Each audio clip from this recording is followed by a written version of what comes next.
श्री गणेशाय नमः। वक्रतुंड महाकाय सूर्यकोटि समप्रभ निर्विघ्नं कुरु मे देव सर्वकार्येषु सर्वदा। गुरुर्ब्रह्मा गुरुर्विष्णु गुरुर्देवो महेश्वरः गुरुस्साक्षात् परब्रह्म तस्मै श्री गुरवे नमः। आपल्या लाडक्या गणरायाचं आगमन झालेलंच आहे, अजून आहेत ते आपल्याकडे, त्यामुळे त्यांना नमस्कार आपण नेहमी करतच असतो। गणेशाला वंदन केलेलं आहे, सरस्वतीला वंदन केलेलं आहे,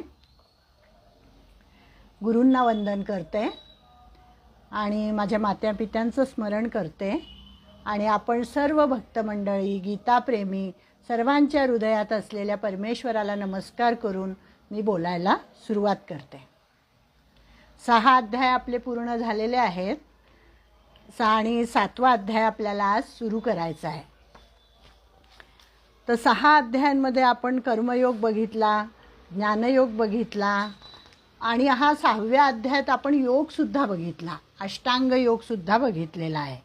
म्हणजे 6 अध्यायांचे असे विभाग केले जातात ढोबळमान्यांनी आणि असं सांगितलं जातं की पहिल्या 6 अध्यायामध्ये आत्मदर्शन घ्यायला सांगितलेलं आहे की आपण कसे आहोत हे आपण पहिल्या 6 अध्यायामध्ये बघितलं। कर्म कसं करायचं, आपण कसं वागायचं, हे सगळं पहिल्या 6 अध्यायात। आणि 7व्या अध्यायापासून विश्वातील आत्मतत्वाचे दर्शन घ्यायचे। आता विश्वामध्ये तो कुठे कुठे आहे ते आपल्याला बघायचं आहे। 7 ते 7 पुढच्या अध्यायांमध्ये, आता पुढच्या 6 अध्यायांमध्ये आपल्याला ते बघायचं आहे की विश्वामध्ये हा परमात्मा कुठे कुठे आहे। आधी माझ्यामधला परमात्मा मला सापडला पाहिजे, अहम ब्रह्मास्मी, आणि नंतर तो बाहेर कुठे कुठे आहे ते बघायचं आणि मग माझ्यातला आणि बाहेरचा त्या दोन्हीचा समन्वय कसा होतो ते पुढच्या शेवटच्या 6 अध्यायांमध्ये असं सांगितलं जातं। तर अतिशय सुंदर असा हा गीतेचा अभ्यास आहे जो आपण करतोय तुमच्या साथीने। तर मलाही अभ्यास करण्याची जरा स्फूर्ती येते, सुंदर असा। आणि आता 7वा अध्याय तर खूपच छान आहे। तर थोडे 10 श्लोक आधी मी त्या अध्यायाचे म्हणते आणि मग नंतर आपण त्याच्या विवेचनाला सुरुवात करू। ओम श्री परमात्मने नमः। अथ सप्तमोऽध्यायः। श्री भगवान उवाच मय्यासक्तमनः पार्थ योगयुञ्जन्मदाश्रयः असंशयं समग्रं मां यथा ज्ञास्यसि तच्छृणु। ज्ञानन्तेऽहं सविज्ञानम् इदं वक्ष्याम्य शेषतः। यज्ञात्वा नेह भूयोऽन्यज्ञातव्यमवशिष्यते। मनुष्याणां सहस्रेषु कश्चिद्यतति सिद्धये यततामपि सिद्धानां कश्चिन्मां वेत्ति तत्त्वतः। भूमिरापो नलो वायुः खं मनो बुद्धिरेव च। अहंकार इति यं मे भिन्ना प्रकृतिरष्टधा। अपरेयमितस्त्वन्यां प्रकृतिं विद्धि मे परां। जीवभूतां महाबाहो ययेदन्धार्यते जगत्। एतद्योनीनि भूतानि सर्वाणीत्युपधारय। अहं कृत्स्नस्य जगतः प्रभवः प्रलयस्तथा। मत्तः परतरन्नान्यत् किञ्चिदस्ति धनञ्जय। मयि सर्वमिदं प्रोतं सूत्रे मणिगणा इव। रसोऽहमप्सु कौन्तेय प्रभास्मि शशिसूर्ययोः। प्रणवः सर्ववेदेषु शब्दखे पौरुषन्नुषु। पुण्यो गन्धपृथिव्याञ्च तेजश्चास्मि विभावसौ। जीवनं सर्वभूतेषु तपश्चास्मि तपस्विषु। बीजं मां सर्वभूतानां विद्धि पार्थ सनातनं। बुद्धिर्बुद्धिमतामस्मि तेजस्तेजस्विनामहम्। ओम तत्सत् श्रीकृष्णार्पणमस्तु। 7वा अध्याय। शेवटच्या 6व्या अध्यायातल्या शेवटच्या श्लोकामध्ये भगवंतांनी काय सांगितलेलं होतं? भगवंतांनी अर्जुनाला सांगितलं होतं तस्माद् योगी भव अर्जुन, तू योगी हो असं सांगितलेलं होतं। आणि कसा योगी हो? तर श्रद्धावान भजते यो माम। श्रद्धावान योगी हो, योगिनामपि सर्वेषां मद्गतेनान्तरात्मना श्रद्धावान भजते यो मां समे युक्ततमो मतः. की योगी मला आवडतो तस्मात् योगी भव अर्जुन असं सांगितलं 46व्या श्लोकामध्ये. की तू योगी हो, पण कसा योगी हो? श्रद्धावान भजते यो माम. की ज्याच्याकडे श्रद्धा आहे, ज्याच्याकडे भक्ती आहे, असा योगी तू हो, असं अर्जुनाला सांगितलेलं आहे भगवंतानी. आणि मग म्हणूनच ह्या श्रद्धेकडे आता आपण चाललोय, या भक्तीकडे आपण चाललोय 7व्या अध्यायामध्ये. आणि या अध्यायामध्ये आपल्याला इतकं महत्त्वाचं काय काय मिळणार आहे ना, की ज्ञान विज्ञान योग असं या अध्यायाचं नाव आहे. ज्ञान म्हणजे काय, विज्ञान म्हणजे काय, अज्ञान म्हणजे काय, ह्या सगळ्या आपल्याला संकल्पना या ठिकाणी आपल्या क्लिअर होणार आहेत. कारण की आपण व्यवहारामध्ये ज्याला ज्ञान म्हणतो ते ज्ञान नाही आहे, व्यवहारामध्ये ज्याला आपण विज्ञान म्हणतो ते विज्ञान नाही आहे, आणि अज्ञानसुद्धा व्यवहारामध्ये ज्याला अज्ञान म्हणतात ते अज्ञान इथे नाही आहे. तर फार वेगळ्या संकल्पना या ठिकाणी आपल्याला भगवंतानी गीतेमध्ये समजावून सांगितलेल्या आहेत. आणि श्रद्धावंत योगी मला परमश्रेष्ठ वाटतो असं श्रद्धेला महत्त्व दिलेलं आहे. आणि असा योगी असतो, ज्याच्याकडे श्रद्धा असते, भक्ती असते, असा जो योगी असतो त्या योग्याला परमात्म्याचं यथार्थ रूप कळतं. म्हणजे त्यालाच परमात्म्याचं दर्शन होतं, त्यालाच परमात्म्याचं यथार्थ रूप जाणण्याची शक्ती निर्माण होते त्याच्याकडे, आणि मग त्याला मुक्ती मिळते.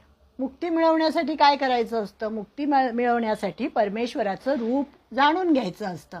आणि हे रूप कोण जाणून घेतो? तर जो श्रद्धावान योगी आहे तो हे रूप जाणून घेऊ शकतो.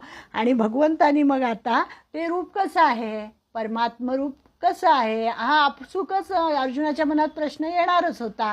पण या ठिकाणी अर्जुनाने प्रत्यक्ष जरी प्रश्न विचारलेला नाही आहे तरी भगवंत कसे आहेत? भगवंत हे गाय आणि वासरासारखं नातं आहे. भगवंताचं माय माऊलीचं आणि लेकराचं कसं नातं असतं, तसं अर्जुनाचं आणि भगवंताचं नातं आहे. की अर्जुनाच्या मनामध्ये काय प्रश्न येतो ते भगवंताला लगेच कळतं, आपोआपच कळतं, त्याने विचारलं नाही तरी कळतं. आणि त्यामुळे आता त्यांना असं वाटतंय की मी सांगितलंय आता की तू योगी हो, आणि जो असा योगी असतो तो परमात्म्याचं यथार्थ रूप जाणून घेतो. मग अर्जुन विचारेल मला की भगवंता परमात्म्याचं रूप कसं असतं मला सांगा. आणि म्हणून 7व्या अध्यायामध्ये भगवंतानी सगुण रूप, निर्गुण रूप याची चर्चा केलेली आहे. की भगवंताचं रूप कसं असतं? भगवंताची 2 रूपं आहेत, ज्याला आपण निर्गुण म्हणतो, एकाला आपण सगुण म्हणतो. नंतर त्यालाच निरुपाधिक आणि सोपाधिक असं पण नाव दिलं जातं.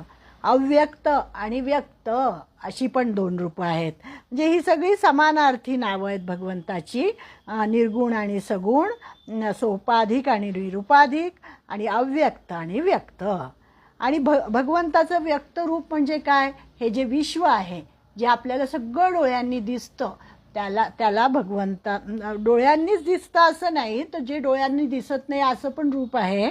पण ह्या सगळ्याला काय म्हणतात? हे जे विश्व आहे याला व्यक्त रूप, भगवंताचं व्यक्त रूप आहे हे सगळं. आणि त्यालाच अपरा प्रकृती. आता ह्या 2 गोष्टी पण आपल्याला या अध्यायामध्ये हे 2 नवीन शब्द कळणार आहेत, पराप्रकृती आणि अपरा प्रकृती. तर हा जो निसर्ग आहे, हे जे विश्व आहे, हे जे जड आहे सगळं, त्याला सगळ्याला अपरा प्रकृती असं म्हणतात. आणि त्या अपरा प्रकृतीच्या पाठीमागे जे चैतन्य तत्व आहे, ह्याच्यामध्ये तर ते चैतन्य सगळं भरलेलंच आहे. या जडसृष्टीमध्ये सुद्धा ते चैतन्य आहेच आहे, पण त्याला म्हणतात पराप्रकृती. परा म्हणजे पर, त्याच्याही पर असलेली पराप्रकृती, त्यालाच म्हणतात चैतन्य प्रकृती. चैतन्य असंही त्याला म्हणतात. आणि अपराप्रकृतीला विज्ञान असं म्हणतात, पराप्रकृतीला ज्ञान असं म्हणतात. ह्या सगळ्या संज्ञा आता आपल्याला या संपूर्ण अध्यायामध्ये समजावून सांगितल्या जातील.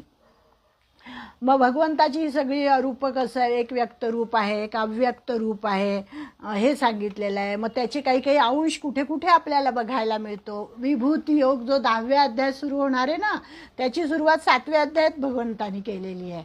सातव्या अध्यायामध्येच तुम्हाला रसोहमप्सु कौन्तेय प्रभास्मि शशी सूर्ययोः म्हणजे मी कुठे कुठे आहे ते सांगितलेलं आहे. सूर्यामध्ये मी आहे, चंद्रामध्ये मी आहे, पाण्यातला रस म्हणजे मी आहे. हे सगळं भगवंतांनी मी कुठे कुठे आहे हे भगवंतांनी 7व्या अध्यायापासूनच सांगायला सुरुवात केली. त्यामुळे काही काही विभूतींचं वर्णन आपल्याला या 7व्या अध्यायामध्ये बघायला मिळतं. मग त्याच्यानंतर मायेचं वर्णन आलेलं आहे. एवढं मायेचं वर्णन या 7व्या अध्यायामध्ये आलेलं आहे. आणि ही माया केवळ भगवत कृपेने तरून जाता येते याचं पण वर्णन सांगितलेलं आहे. आणि मूढजन हे सगळे मायेतच रमतात, परंतु जो भक्त असतो तो मात्र हा भवसागर तरून जातो. हा मायासागरच आहे सगळा, हा तरून जाण्यासाठी म्हणून भक्ती हे एक साधन आहे असं सांगितलेलं आहे. त्याच्यानंतर मग 4 प्रकारचे भक्त आपल्याला या अध्यायामध्ये बघायला मिळतात. एक आहे आर्त भक्त, एक आहे जिज्ञासू भक्त, एक अर्थार्थी भक्त आणि एक ज्ञानी भक्त.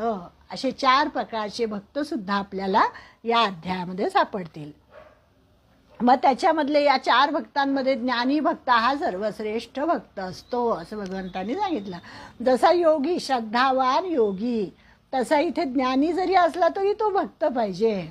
भक्तीला फार महत्त्व दिलेलं आहे भगवंतांनी. आणि मग असा हा ज्ञानी काय करतो तर तो अनुभव घेतो वासुदेवच सर्वमिती, की सगळीकडे कसा परमेश्वर भरलेला आहे हे त्या भक्ताला, त्या योग्याला किंवा त्या ज्ञानीला हा सगळा अनुभव येत असतो. आणि असं सगळं, आणि म्हणून या अध्यायाचं, याच्या ज्ञानाची व्याख्या आहे, अज्ञानाची व्याख्या, ह्या सगळ्या व्याख्या या अध्यायामध्ये आपल्याला सापडतील. आणि म्हणूनच या अध्यायाचं नाव आहे ज्ञान विज्ञान योग असं या अध्यायाचं नाव आहे. आता आत्मसंयम योग 6वा अध्याय आपण पाहिला. त्याच्यामध्ये सगळं राजयोगाचं रहस्य उलगडून दाखवलं होतं भगवंतानी. अष्टांग योग कसा असतो वगैरे ते सगळं सांगितलं होतं. योगी कसा असावा हे सगळं आपल्याला त्या अध्यायात सांगितलं होतं. मग आता तत्वमसी हे एक महावाक्य आहे. तत्वमसी, तत्त्वम आणि असी असे 3 पदं त्याच्यामध्ये येतात. तर तत्पद म्हणजे काय आहे? तत्पद म्हणजे स्वरूप कसे आहे, भगवंताचे स्वरूप कसे आहे, तत् त्याला म्हटलेलं आहे. दुसरं आहे या विश्वाचं स्वरूप कसं आहे.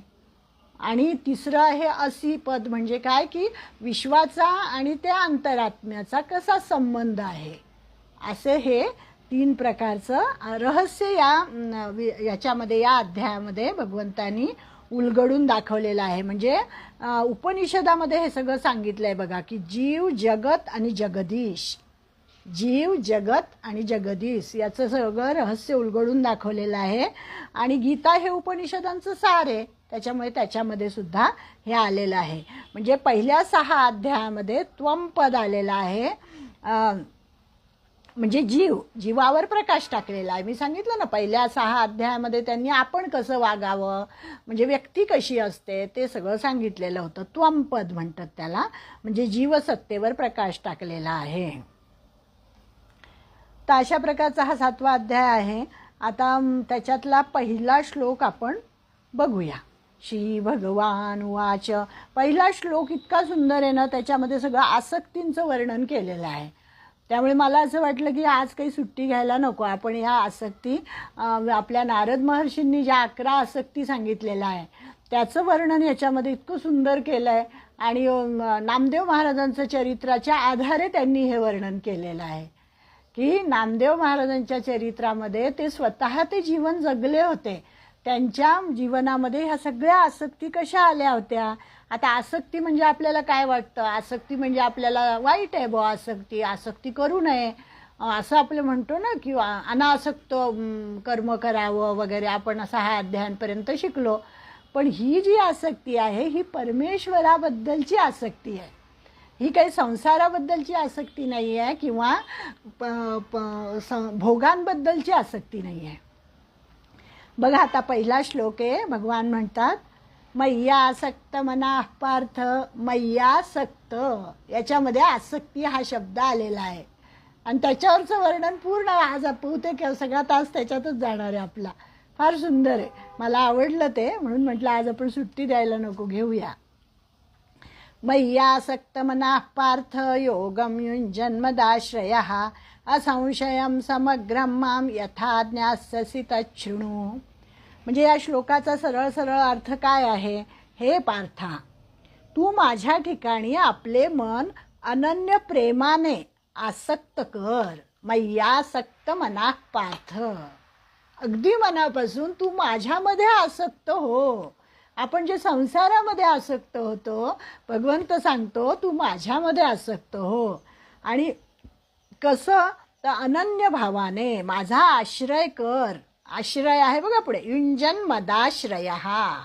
आश्रय म्हणजे हे दोन शब्द इतके महत्त्वाचे या 7व्या अध्यायामध्ये. एक तर मय्यासक्त आणि एक तर मदाश्रय. आश्रय कुणाचा असावा, आसक्ती कुणाबद्दल असावी, या दोन गोष्टी या 7व्या अध्यायामध्ये खूप छान समजावून सांगितलेल्या आहेत की ते. आणि मग पुढचं काय? असंशयम समग्रम माम यथा ज्ञास्यसि तच्छृणु. म्हणजे की तू माझा आश्रय कर, आणि तू असा माझा आश्रय केला, माझ्यामध्ये आसक्त झाला, आणि मग तू योग साधन करीत असताना सर्व विभूती, बल, ऐश्वर्य इत्यादी गुणांनी युक्त भगवंत कसा आहे? तर या सगळ्या गुणांनी युक्त असा भगवंत आहे, आणि सर्वांचा आत्मारूप आहे. अशा मला ज्या प्रकारे संशयरहितपणे जाणशील, ज्ञास्यसि तच्छृणु असं सांगितलंय, ते ऐक. तच्छृणु म्हणजे ऐक. म्हणजे समग्रम. समग्रम म्हणजे काय? की त्याच्यामध्ये बल, ऐश्वर्य हे सगळे गुण, आपल्याला 6 गुण माहिती आहेत भगवंताचे: यश, श्री, औदार्य, ज्ञान, वैराग्य, ऐश्वर्य. या 6 गुणांनी युक्त असलेला भगवान. तर या भगवाना इतक्या सगळ्या गुणांनी युक्त असलेला असा हा भगवान आहे. आणि या भगवंताचं रूप तुला जाणायचं आहे, आणि ते तू कसं जाणशील ते तू माझ्याकडून ऐक, असं भगवंत अर्जुनाला म्हणतात. मय्यासक्त मनाः पार्थ योगम युञ्जन्मदाश्रयः असंशयं समग्रं मां यथा ज्ञास्यसि तच्छृणु. मग आता समग्रं मां म्हणजे परमात्म्याचे रूप, समग्र रूप परमात्म्याचं कसं आहे? तर मी आत्ताच सांगितलं की 2 रूप त्याची आहेत. एक निर्गुण स्वरूप आहे त्याचं, आणि एक सगुण आहे. त्यालाच पर आणि अपर असं सुद्धा म्हणतात. भगवंताच्या स्वरूपावर विष्णू पुराणाने आणि पातंजल योगदर्शनाने जो प्रकाश टाकला आहे, म्हणजे ह्या सगळ्या ग्रंथांमध्ये भगवंताच्या रूपाबद्दल चर्चा केलेली आहे की भगवंताचं सगुण रूप कसं आहे, भगवंताचं निर्गुण रूप कसं आहे. आणि याच्यामध्ये आपण अगदी थोडक्यात बघणार आहोत. श्रीधरी टीकेमध्ये सुद्धा याचं वर्णन आलेलं आहे. आणि पहिल्या 5 अध्यायामध्ये आपण बघितलं की निष्काम कर्मयोग सांगितला. मग 6व्या अध्यायामध्ये योगी सांगितला, आपल्याला योगाचं वर्णन केलेलं आहे. आणि मग हा निष्काम मग आता अर्जुनाच्या मनात सहज प्रश्न येईल की आधी कर्मयोगी सांगितला, नंतर हा योगी सांगितला, अष्टांग योगी, मग या दोघांमध्ये श्रेष्ठ कोण आहे, असा अर्जुनाच्या मनात प्रश्न येईल असं भगवंताला वाटलं. आणि म्हणून भगवंतांनी स्वतःहूनच बोलायला सुरुवात केलेली आहे. आणि मग त्यांनी निष्काम कर्माच्या 2 अवस्था सांगितलेल्या आहेत की निष्काम कर्माच्या 2 अवस्था आहेत.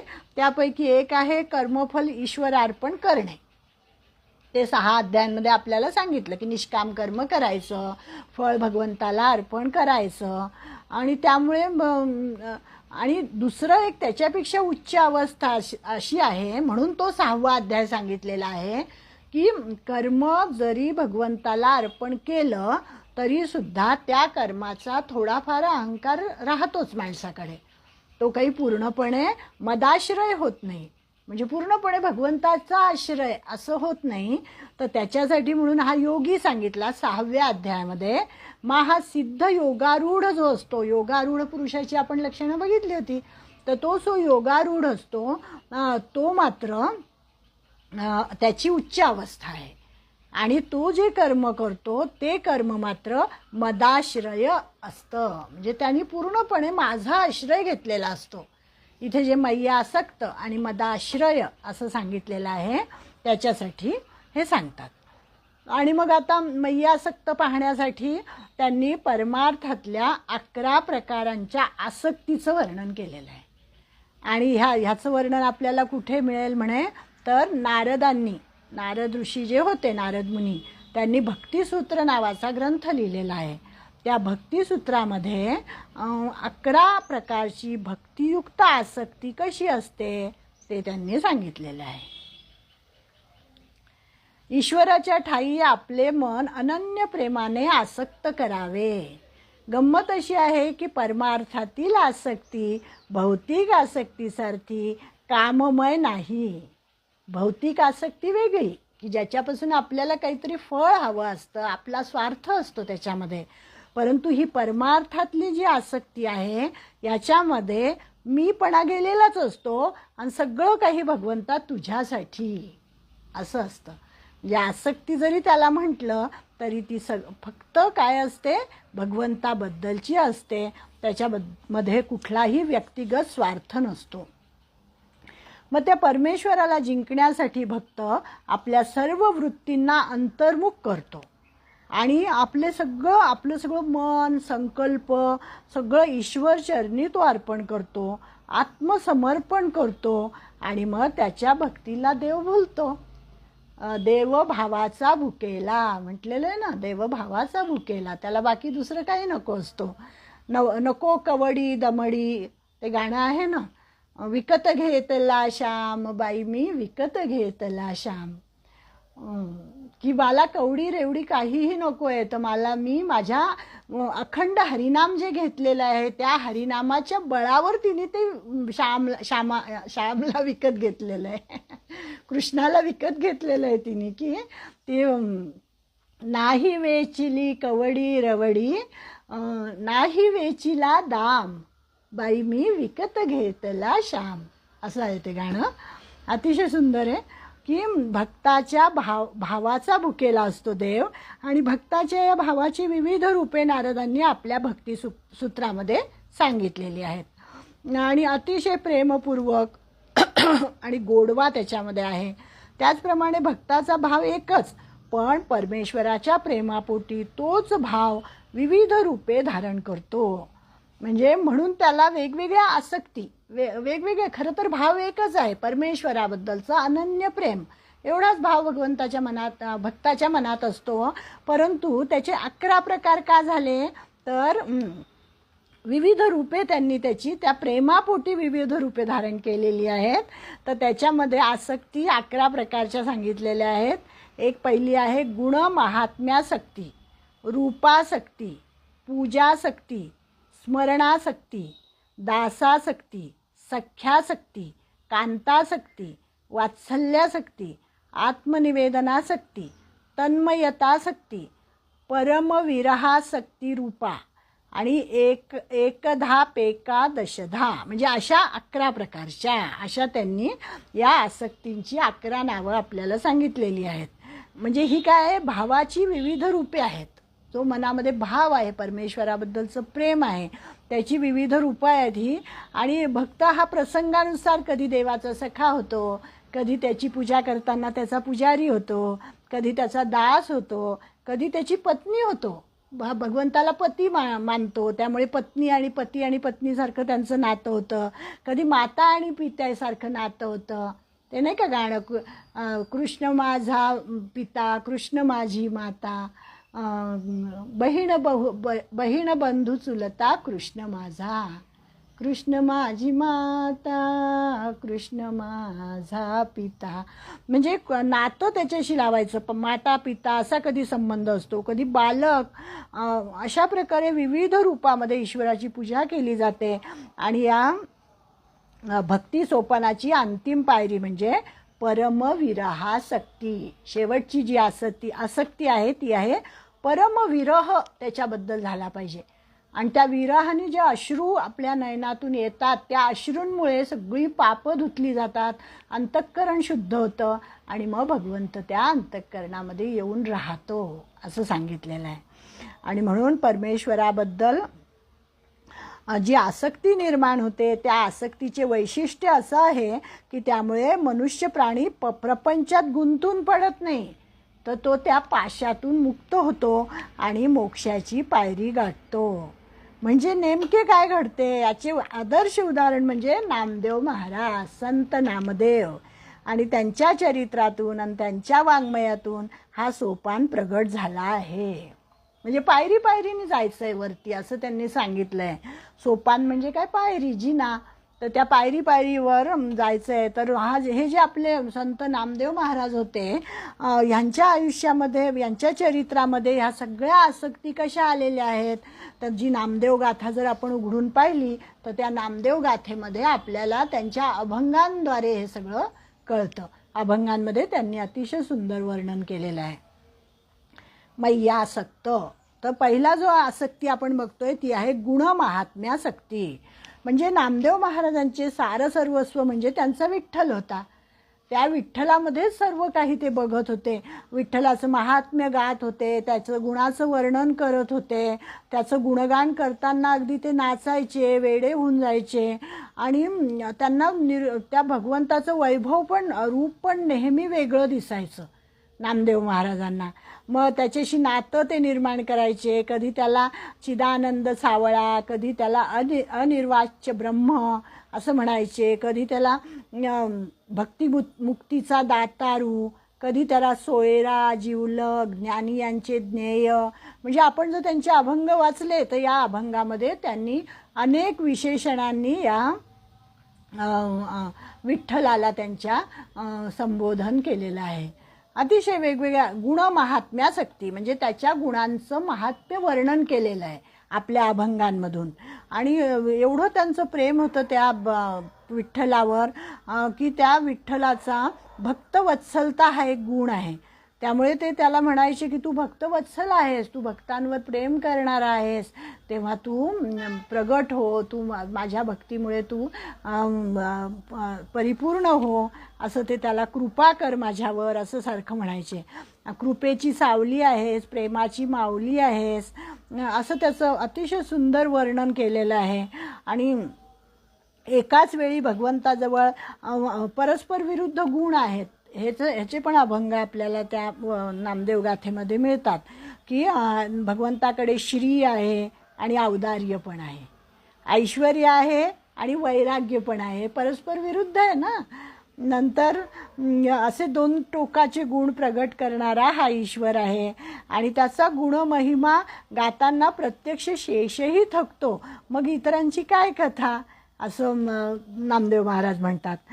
षडगुण ऐश्वर्य असा हा भगवंत आहे. परमेश्वर म्हणजे ज्ञानी यांचे गुज आहे, मुक्तीचे बीज आहे, संतांची विश्रांती आहे.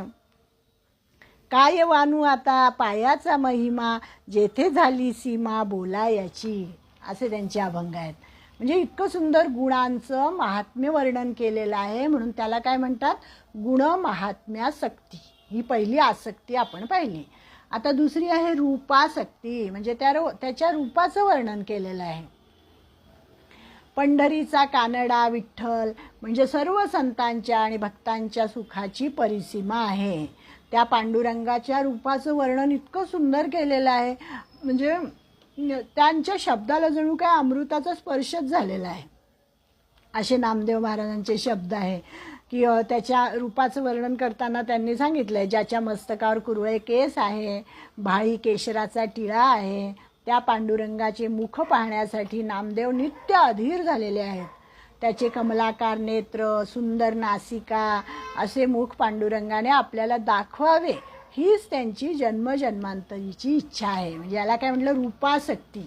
त्यांच्या रूपाची आसक्ती, त्या भगवंताच्या रूपाची आसक्ती त्यांच्या मनात निर्माण झाली होती. संसारामध्ये कोणाला पाहण्याची आसक्ती नव्हती, ही तर परमात्म्याचं रूप पाहण्याची आसक्ती होती. मग त्याचं वर्णन ते करतात की जो जनकाच्या घरी गेलेला आहे, श्रुतदेवांच्या घरी गेलेला आहे, द्रौपदीचं संकट ज्यांनी तारलेलं आहे, कौरवांना धाक घातलेला आहे असा हा भगवंत आहे. आणि अशा ह्या भगवंताला पाहण्यासाठी माझं मन लालसावलेलं आहे. बळीची पूजा बळीराजाने त्याची पूजा केली होती ना, तसं वर्णन केलेलं आहे. अहिल्याचा उद्धार केलेला आहे ज्यांनी, असा हा दयानिधी आहे. त्यांनी मला त्याची पावलं दाखवावी, त्याचं मुख दाखवावं. असे बाळक्रीडेचे तर खूप अभंग आहेत. नामदेव महाराजांचे बाळक्रीडा म्हणून आहे. त्याच्यामध्ये भगवंताच्या गोकुळात झालेल्या विविध बाळलीलांचं वर्णन केलेलं आहे.